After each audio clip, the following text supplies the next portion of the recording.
শুরু থেকে বলতে চাই আপনাদেরকে একটা কথা। দেখেন, কষ্ট করলে মিষ্টি আসে।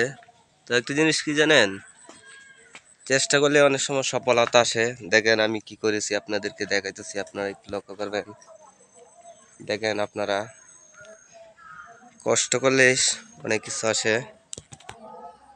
এই যে দেখতে পাচ্ছেন, এক একটা টোপ আমি কত বড় করে দিছি, যার কারণে ভালো করে পশি লওয়ার জন্য। আসলে কি বলবো, মানে অনেক ভালোবাসি তো আমি এগুলা, যার কারণে আপনাদের এগুলা করি। দেখতে পাচ্ছেন ইনশাল্লাহ গাছে ফলন আসতেছে। এগুলো হচ্ছে আপনার কুমড়া। তো একটা জিনিস আপনারা ভালোভাবে দেখেন, না দেখলে হয়তো বুঝতে পারবেন না। এখানে আছে পুঁই শাক, আছে উড়ি, আছে আপনার লাউ। লাউ এখনো সার নাই। তো একটা জিনিস ভালোভাবে না দেখে তাহলে আপনারা বুঝবেন না। এই যে দেখেন এখানে ফলন। তো একটা জিনিস কষ্ট করলেই অনেক কিছু আসে।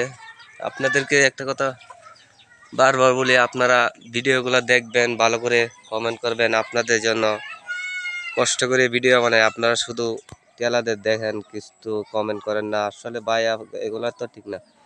এই যে দেখেন গাছের মাঝে অনেক সিম আছে। সবসময় আপনাদের স্নেহ ভালোবাসার জন্য আমি ভিডিও বানাই, কারণ আপনারা তো বুঝতে পারেন যে ভিডিও জিনিসটা আপনাদের কাছে কেমন লাগে। আসলে বলার এখানে কিছু নাই, তবে সবসময় একটা কথা ভাবি আপনাদেরকে, যারা আমার সাথে অ্যাড হয়েছেন বা আপনাদের সাথে আমার কানেকশন আছে, আপনাদেরকে সর্বোচ্চ অনুরোধ করে বলবো আপনারা শুধু কমেন্ট করবেন।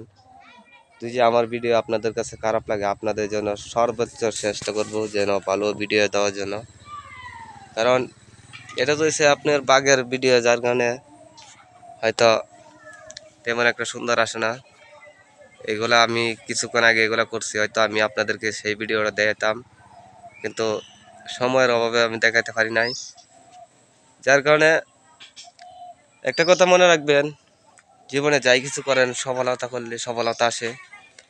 আসলে আমি ছোটোবেলা থেকেই মানে গাছগাছালি কই না আর জিনিসগুলো কই না, আমি অনেক ভালোবাসি। জাস্ট একটা পোলাপান মা বাবা যেভাবে সন্তানকে স্নেহ ভালোবাসে, আমিও আপনার রাত্রে 12টা 1টা বাজে যখন আমি এটার ভিতরে হামাই, একটা ডোকা দুজে এদিক সেদিক হয়ে যায়, তা আমি সেই ডোকাটার পর্যন্ত আমি সিধা করি।